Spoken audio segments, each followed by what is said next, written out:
Hey guys, it's here bringing you another video. So welcome to another patch note breakdown. I like doing these because obviously it helps me digest the patch, and a lot of you, let's be honest, are not going to read the patch notes, so at least you can get the idea of the patch by watching this video. If you do like what I'm doing, by the way, I'm going to be maintaining pumping out content as much as possible, streaming longer than I normally ever do because of everything going on. Please do throw a like on the video. It does help out a lot. And yeah, worth noting, this patch specifically, Riot, as a league partner, I've actually been given early access to patch notes. I had a skim read like 3 days ago of like what's included here, and I didn't want to fully go into it because I was like, I'm going to wait until the actual patch notes to give my, digest it properly. But this patch does seem to be pretty good. Like the title of this video might be like Season 10 Savior Patch. Question mark. Like maybe Riot is starting to do things to try and save, in my opinion, save Season 10 for being known as bad as Season 9. Like I think historically Season 6 may be known as the worst season, then Season 9. But Season 10 is definitely, very close to both of those. So maybe this is the patch that they start to fix. So we're going to ignore what they say here. Again, TFT patch notes separate. We don't cover them here. Here's the general gist. We got some buffs. Again, we all know who's missing from this, again, on nerfs. But we got Darius buff. Excuse me? What? Darius buff. I presume that's for jungling. Draven buff. Hecarim buff. Kayn buff. Kindred. Morgana. Ryze. Soraka. Twisted Fate. Urgot. Veigar. Xerath. So the ones that actually interest me, I'll just say right away, I don't know what they are. Hecarim, that's interesting. Veigar and Xerath. If you go too far with Hecarim, he will be picked in every single game. Like, we actually played with a Hecarim recently. I think it was a video, and his damage was absolutely insane. So that kind of, I'm a bit scared about that. And also with these two, these are very powerful mages. Even right now, a good Veigar takes over a game. A good Xerath can take over a game. So I'm interested to see what that's about. Nerfs, Aphelios, makes sense. Garen nerfs, I mean, I don't know. I've still personally not really seen a strong Garen. I know his new build, which is the Triforce PD build, then tank, does a lot of damage. But Garen still has to get to you, right? So if you've got no CC, then sure, Garen may be a problem. But if you've drafted a team comp that has no CC, that's kind of your fault. Anyway, Senna nerfs, which, again, I still personally haven't seen a good Senna. But I do know, again, I'm not just whatever's. I know she's a strong champion. I just personally haven't seen a good one. And Shaco nerfs. Okay, okay. I think he's a very weak champion right now. Anyway, Wukong is also getting his update, which is it's been long in the works, so that's good. New skins, there's a buttload. There's 9 this patch. We got Darkstar Malphite. We got the Prestige Edition for Malphite. Darkstar Mordekaiser. Cosmic Lux. Dark Cosmic Lux. And obviously Lux gets so many skins because she's popular. Again, remember, we're playing a free-to-play game. So if you're playing a unpopular champion, you can't complain about getting no skins because it's free-to-play. Like, that's how Riot make their money. Darkstar Xerath. So yes, this may be the return of HuzzyGames because I've been kind of bored. Like, it sounds weird. I've been bored with the look of Xerath, so maybe a new skin might help me actually kind of like, oh, I want to play more of him again. And then we've got Talon Blackwood, Taric Lumen Shield, and Twitch Shadowfoot. So kind of RPG inspired skins. We've obviously got some of these in the past. I think Brom might have one and stuff like that. So I like them. They're cool skins.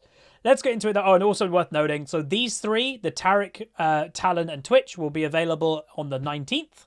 And the other ones, the Darkstar, will be available on the 26th. So there you go. So here is where the title of the video, if I have titled it maybe like Riot is fixing Season 10 or something, where it might begin.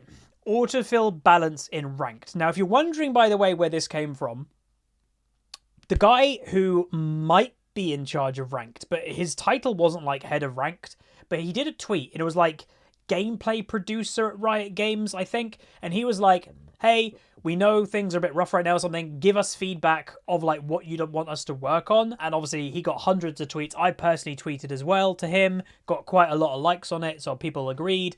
And like it was my points were like, autofill feels terrible. The higher rating you go, you get more punished to having an auto rating player. Again, the reason why in low rating mistakes may not get punished as much, but in let's say diamond or above, a diamond jungler versus a AD carry who has to play jungle is obscenely different, especially with the differences in jungle XP now. It just feels terrible. So how are they doing it? So the solo/duo queue matchmaking will now be less likely to recreate games where teams do not have the same number of autofill players. It's no secret that having an autofill player or two, which has happened, or three or four, on your team while your opponent have all their primary positions feels rough. With this change, we're letting matches wait a little longer to try and put an autoed player on both sides of the match, or when possible, blah blah blah.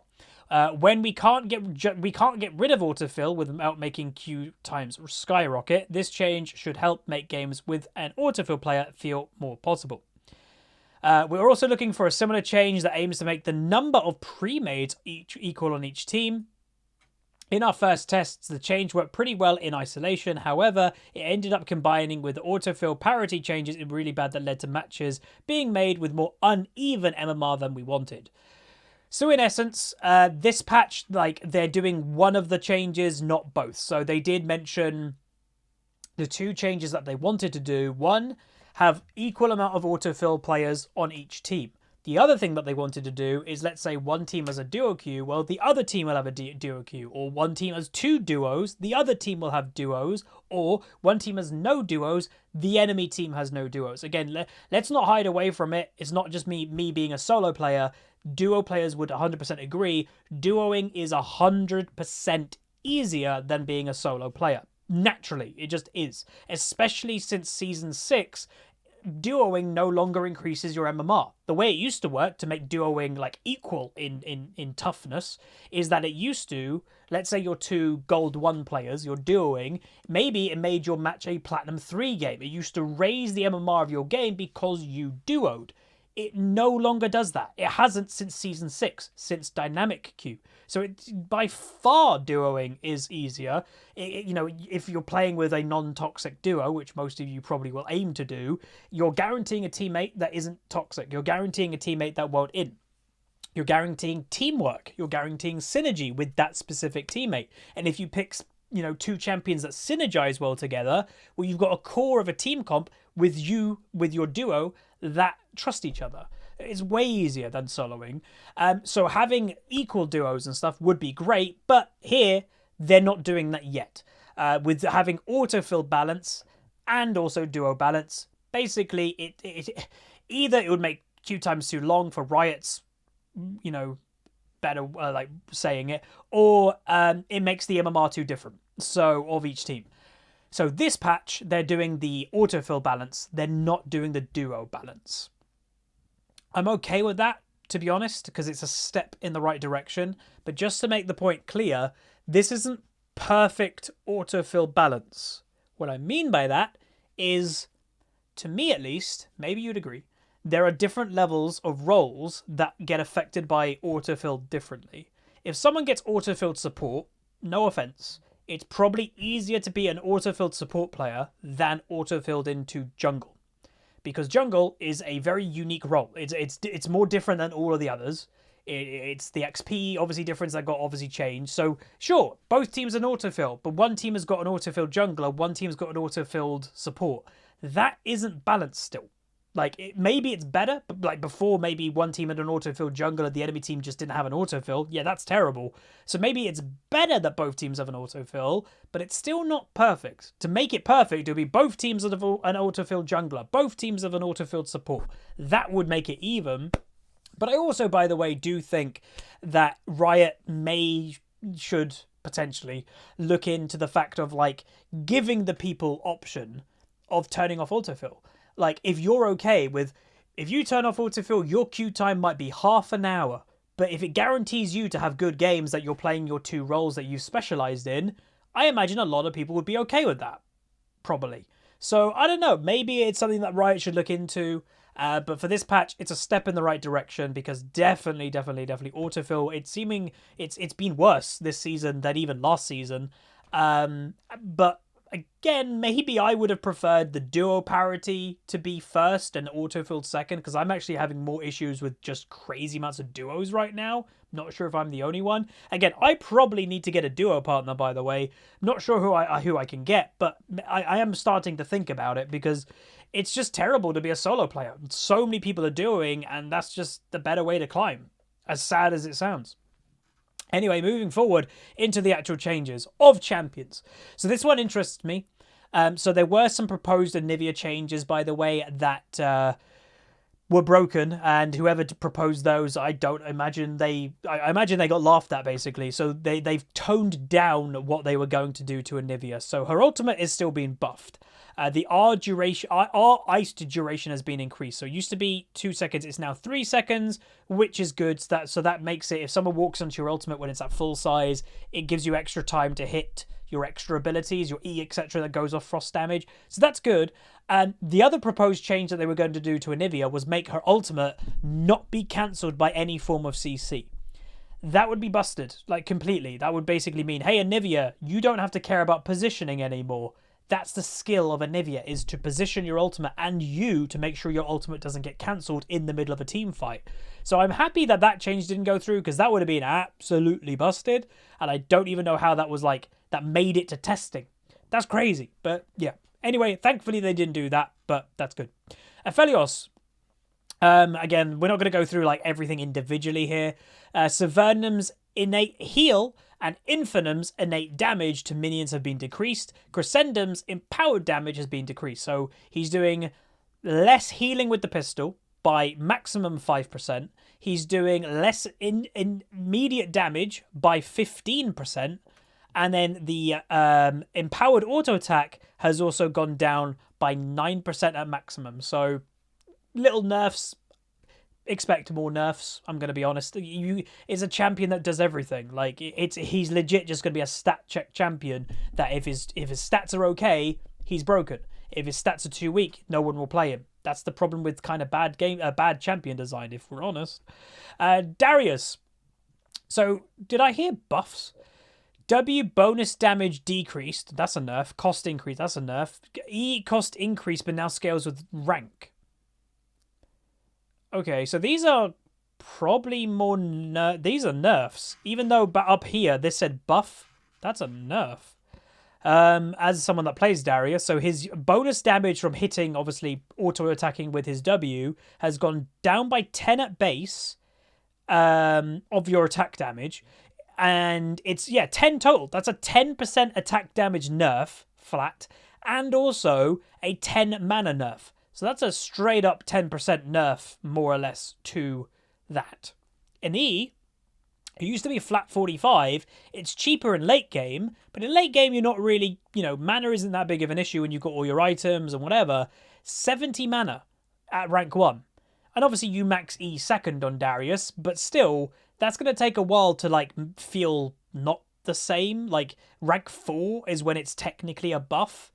That's pretty rough. So I think Riot might have accidentally had Darius in the wrong section up there. That's a nerf, not a buff. So, yeah. But by the way, I'm okay with that. I do think Darius is too strong right now.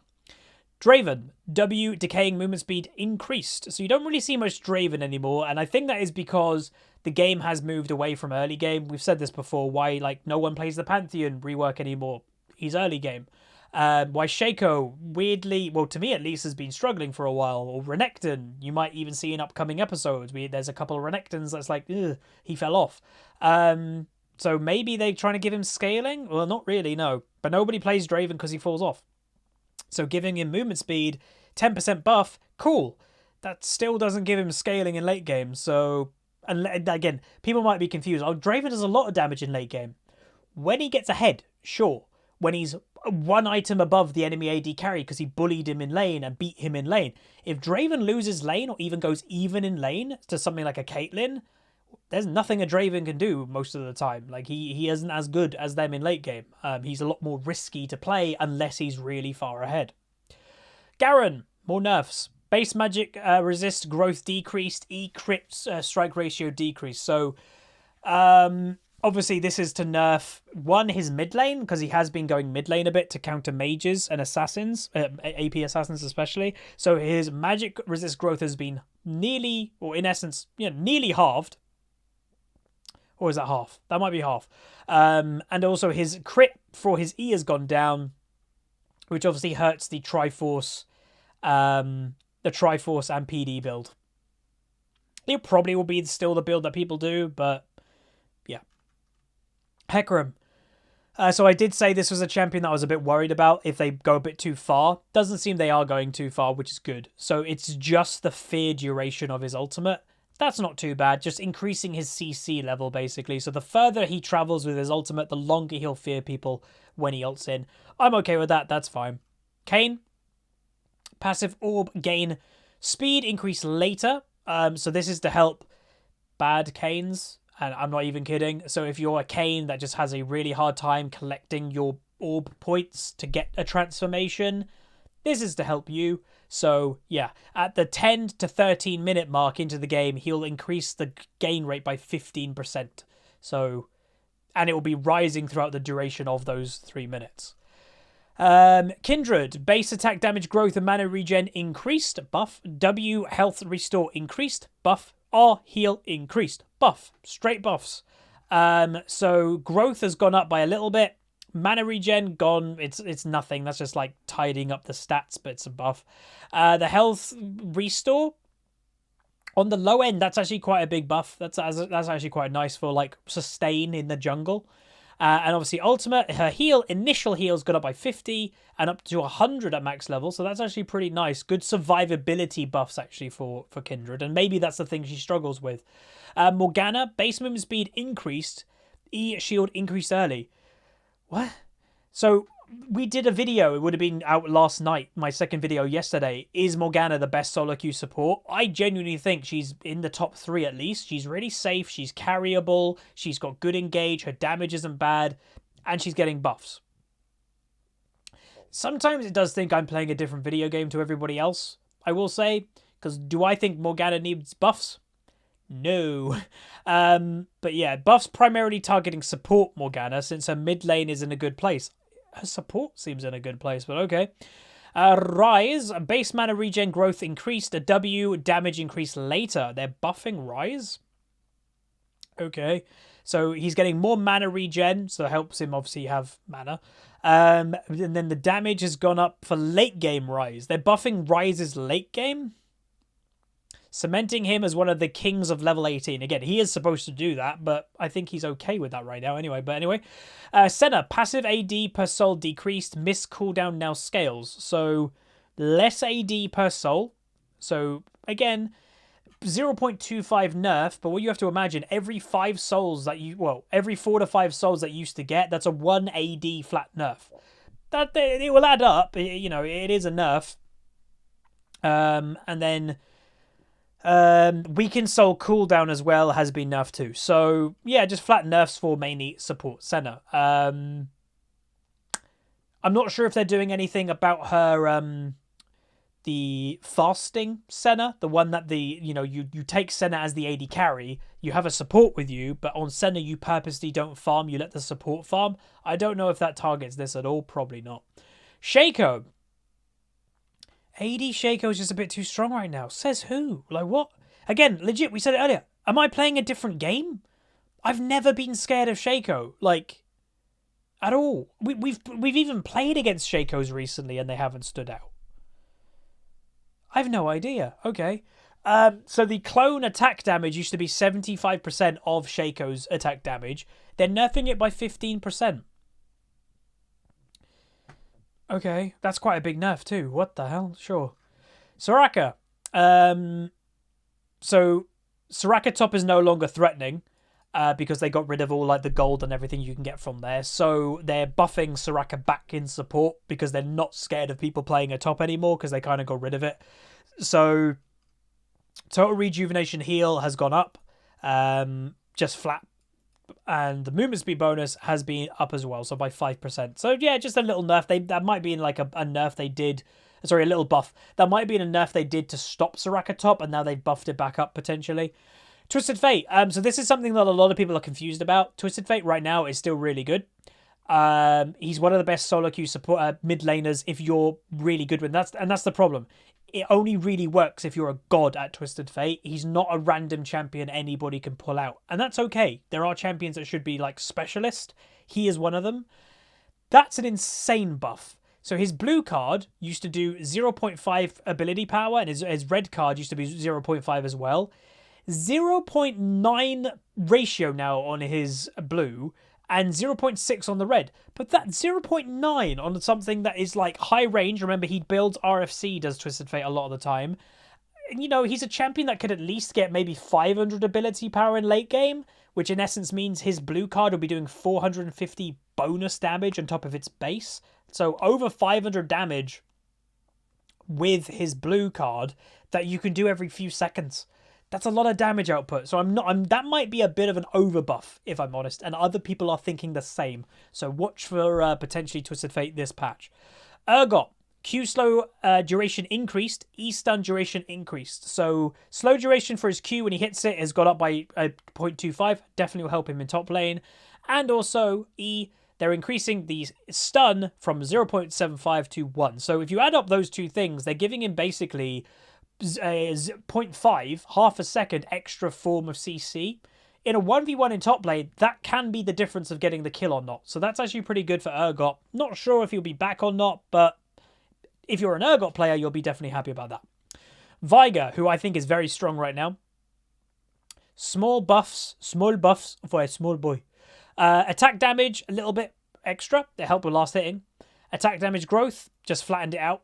Definitely help with last hitting. Armor has been flattened out, but for a buff. And his Q has gone up early in the early game. Well, that would be fantastic for a lot of Veigar players, just to help you kind of stack up your Q a bit more. So they're not crazy buffs, so that's okay. But I do think Veigar's in a pretty strong place right now. Wukong. So I will be maybe looking to play this champion in the next few days. This is his rework that I'm not even kidding has taken ages to get here. Now, it's not a full rework. I believe he has the exact same, more or less, abilities than before, but they're just a bit different. So passive increases stats for fighting champions instead of based on proximity. W now has a dash and a decoy that mimics basic attacks and abilities. So it's a bit more like realistic. It's not just standing there. And the R can now be cast twice. So it's to give Wukong more of a trickster playstyle that they felt was missing. As a result, we're giving his combat pattern more versatility and ways to outplay of his opponent. The monkey may finally be able to trick people instead of just one-shotting, whacking people. So yeah, he had a pretty unhealthy playstyle. Either Wukong, completely pointless, no point playing him, or Wukong got fed in the early game, he's going to one-shot everything and you literally can't do anything. But everybody right now, when was the last time you saw a Wukong? I'm going to be honest, I don't think, and I could be wrong, but I legit do not remember having a Wukong in my game for maybe about a year, roughly. The only people that play this champion right now are mains, practically. I guarantee it that people just like Wukong. But maybe we'll try him out. So we'll have a little look here on what maybe they're aiming for. Is he more tank? Is he more assassin? We'll kind of have a look. So magic resist has gone down, which, again, if the tankiness of him is going down, to me, that kind of already says maybe they're going more assassin. Magic resist down. Health is down. Mana is up. Mana growth is up. Recommended items updated to reflect the strength of bruiser-orientated builds on Wukong. Okay, so maybe he's not assassin. So why would you be nerfing his base stats? That's a bit weird, but okay. So maybe he's a bruiser now. Passive, Stone Skin. So it used to give armor based on how many champions are nearby. It gives you still armor, I guess, based on how many nearby champions. It removed the magic resist from it, but it is now giving you health regen flat. So you have health regen all the time. So basically Garen. Man in the Mirror, bonuses are increased by 62.5 seconds for 5 seconds every time Wukong or his decoy hit an enemy, champion, or monster, stacking up to 8 times, to a bonus of 500%. So let me get this straight. If, obviously, it's not much armor, 8 armor, 11 armor at rank 8, at level 18. But if you get 11 armor per enemy champion, so if there's 5 enemy champions nearby, that's 55 armor, and if you manage to hit all of the enemy, if you get the 8 stacks, I guess, in a team fight, again, it's probably very unrealistic that this is ever going to happen, but let's just say it did, that you have all 8 stacks, there's also 5 enemies nearby, 55 armor, 500%. That's a lot of armor. I can't be bothered to work it out. I'm sure someone can work it out very easy. My mind's a bit mush right now. But that's a lot. That might actually make him one of the tankiest champions in the game armor-wise. But obviously that's just armor, no magic resist. But furthermore, that's also health regen. So now grants 0.5 maximum health regen per 5 seconds. That would affect that too. So times 0.5 times 500. So his health regen would be insane as well, I think. Wow, that's a lot. Cool. So let's see what they're doing. His bonus attack damage when he's using Q is doing more on base. It's more base damage and it's better scaling. It now scales how much range it's giving you. In the early game, it's less, but by rank 4, it's more. So when you press Q, it's a longer distance of how far it can hit. Hit fast. Cast time now scales Wukong's attack speed. That could make Triforce viable on Wukong. Quality of life. Added a timer to the icon to show how much time is left to use empowered attack. Okay, cool. Decoy CDR. Whenever Wukong or his decoy deal damage with basic attacks or abilities, his Q is reduced. His cooldown's reduced. That's nice. And the cooldown it's nerfed because it's a stronger ability. Makes sense. Updated W completely, I think. Added 300 dash range that can't go over walls. So it can't go over walls. It only now stealths for a second. They've removed that, so don't care. The cooldown of it has been nerfed because it's a stronger ability again. Its mana has been flattened to 60. Wukong, and this is all new. Wukong's decoy now mimics his attacks and ultimate, but deals. Oh my god! It deals decent damage. So at maximum rank, it deals 70% of what Wukong himself is doing. So think of it. If you're in the middle of a team fight and you get your decoy down and then ultimate after, you got Wukong dealing a massive spinny ultimate in the middle of a team fight, and then his mimic, his clone, is doing 70% of his maximum damage. That's quite scary. That's not bad. Then also, the decoy will attempt to attack enemies Wukong has recently attacked. The decoy next attack is empowered if you're pressing Q. When you press E as Wukong, the decoy gains bonus attack speed, and when you press R, the decoy will start spinning and knock up enemies that haven't been knocked up already. Oh, so that will be doing damage, but also can knock up other people that you, yourself as Wukong, haven't knocked up either, so you can kind of spread out and have double knockups going on. That's pretty strong. I actually like the idea of that. It's basically like a stronger Shaco clone, maybe, is the best way to define it. Because it's like a Shaco clone that's actually using abilities. Nimbus Strike, doing more base damage, and okay, that's the nerf. It used to do 0.8 bonus attack damage in scaling. It's now 0.8 ability power in scaling, so obviously that will hurt quite a lot because obviously Wukong doesn't build AP.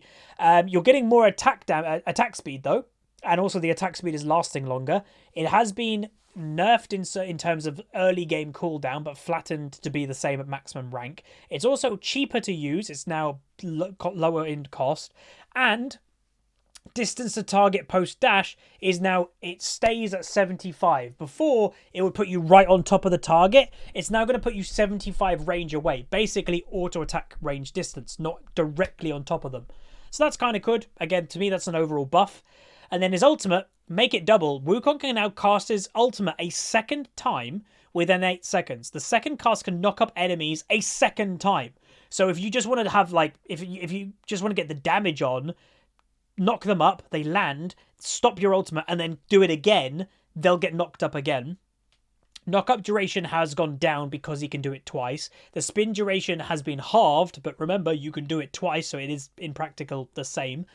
Damage-wise, it used to do 20 to 200 per second with a 1.1 total attack damage scaling. It's now maximum health scaling, so pretty good against tanks, with still a 1.1 damage attack ratio. The movement speed has gone to a flat 20%, so kind of, I don't know, flattening it off, kind of a buff in the early game, nerf to late game. Spin cancellation, it will stop after 0.5 seconds, I guess, when you press it. Damage tick rate has gone, oh, okay. So damage tick rate has been halved. It used to be 0.5, it's now 0.25. That's better to actually consistently get more damage on the target, so that's good. But that means you have to stay on the target for longer with your spin. Distance to target while spinning. It used to be 175, is now 50. This will make Wukong get closer to his target, so he has to be closer to them to actually affect them, I guess. Doesn't move her body like A. Wukong can now cast other abilities to cancel his ultimate. So that is something that you're going to have to keep on top as Wukong. If you press ultimate, then cast other abilities, it will cancel your ultimate. And then Wukong's bonus attack speed duration from E is refreshed when he's spinning. And quality of life added a timer to ability to show how much spin time is left. So I'm interested. I don't think he's going to be insanely strong, but I think he's going to be okay. So I'll be playing him maybe in the next couple of days. I still don't know exactly what build I'd do. Triforce does seem quite appealing, I will say, so maybe that. Xerath, some buffs. W center damage increased and R damage per shot increased later. Ooh, buffs. So it's now, if you hit the center of the W, it used to do 50% more damage. It now does 66.7. That's quite a lot. That's pretty good. And then the ultimate damage per shot used to do flat, and then with a bit of damage, you know, extra. It's now a tiny buff. So 10 on rank 2, 20 at rank 3, with a buff of 0.02. Not really a buff, but I'll take it. I got hiccups right now. Jungle champions. So, continuing the trend that Riot's doing of putting random champions in the jungle for not really any point. They're adding Brand. They're adding Morgana. They're adding Shen. They're adding Teemo. They're adding Yorick. They're adding Zarya. I will also mention, some people are like, Huzz, you're sounding like you're getting sick. I'm not, don't worry. I just ate and I started recording straight away, so I probably shouldn't have done that. And I've had a lot of fizzy drinks today, so I've got a lot of like trapped air going on. But yeah, I just thought I'd mention that because I kind of realised I'm probably coughing and spluttering a bit. Don't worry, I'm not ill. So worth noting, out of all of these, honestly, the one that actually makes me the most interested is probably Morgana. Morgana used to jungle, so did Brand, but Morgana is probably the one that I'm interested the most. Funnel, so the scumbag mechanic of funneling. How are they combating it? Because nobody enjoys funneling. Even funnel players probably feel disgusted in themselves. They're just after that sweet, sweet LP. Funneling continues to be present in solo queue at all parts of the ladder. We're going harder on the restrictions so that laners are more motivated to keep their golden XP. Those who are playing the lane as is and not funneling an ally will essentially never run into this condition. So, unique Monster Hunter. Minion gold penalty. So they used to have a minion gold penalty that tried to stop funnel. It wasn't enough. So they're doing now 13 less gold and 50 less experience from lane minions if more than half of your farm is from minions. Removed at 14 minutes. So basically, let's say you're a Master Yi Taric funnel duo. This is going to give you a lot less gold and half the experience if that Master Yi is staying in lane too much to farm. And that's what they do, right? They're in lane half the time and then they're in jungle half the time. So that is pretty big. Let's be honest, there's always going to be bad players looking for the cheapest way to climb in solo queue. It's still going to happen. Let's just be honest. But it is good that Riot is trying to stop it happening. It's still going to go on. Top lane significance follow-up. So again, top lane a little bit rough, but this patch they are looking to help it out a bit with a brand new upgraded Death Dance. So it is a brand new. It's obviously, it's keeping the same item, but it's different. It used to be a pure, like, damage item. It is damage, but it also, it's for tankiness too. So it's for top laners now, completely. So it used to do an 80 attack damage and 10% cooldown reduction. It's now 50 attack damage, but then 30 armor, 30 magic resist, and 10% cooldown reduction. A lot of people are going to be buying it.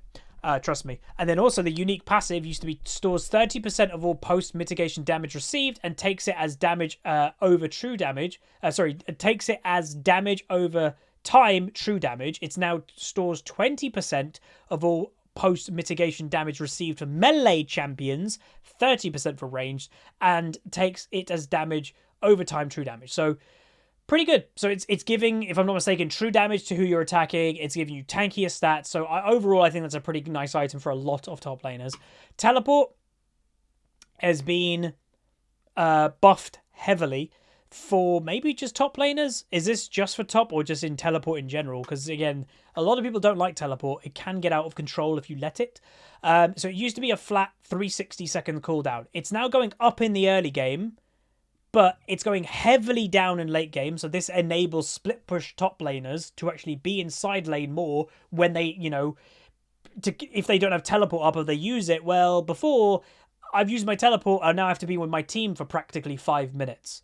Now, they're lowering that so you can go back to side laning and being yourself a little bit more. I like that. And also, Can't Catch Me grants 3 seconds of bonus movement speed upon teleport completion based on the character level. That's strong. I'm not sure if that's a good idea, because teleporting into a team fight and giving, let's say a Darius with teleport, normally Dariuses take Ghost, but Darius with teleporting into a middle of a team fight at level 11 has 50% movement speed for 3 seconds. That could just give him that little bit extra, like, boom, I've got the AD carry. Ew.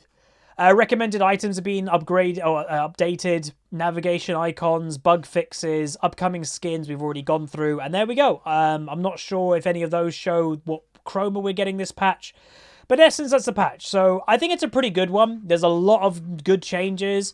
There's a step in the right direction with solo queue, making autofill balance happen. Again, we need the duo queue balancing as well. But I'm interested in it. It's a step in the right direction. That if I'm honest, as kind of depressing as that sounds, that's the first time I can actually say that since the start of Season 10. It kind of, to me at least, has seemed that Riot has switched off caring. Well, this is a bit of caring. Hey, we hear the complaints about autofill. We're doing something about it. We hear the complaints about duo queuing. We can't do anything about it, but we are trying to. So it's stuff like that is good. And that's a step in the right direction. So let me know what you think of the patch. Let me know what champions you think you agree with, disagree with. Let me know what you think of the autofill change. And as obvious, you know, again, Kassadin has escaped nerfs again. How long will Kassadin escape nerfs? It's like a little mini game. But that's going to be it. Like, subscribe, comment down below.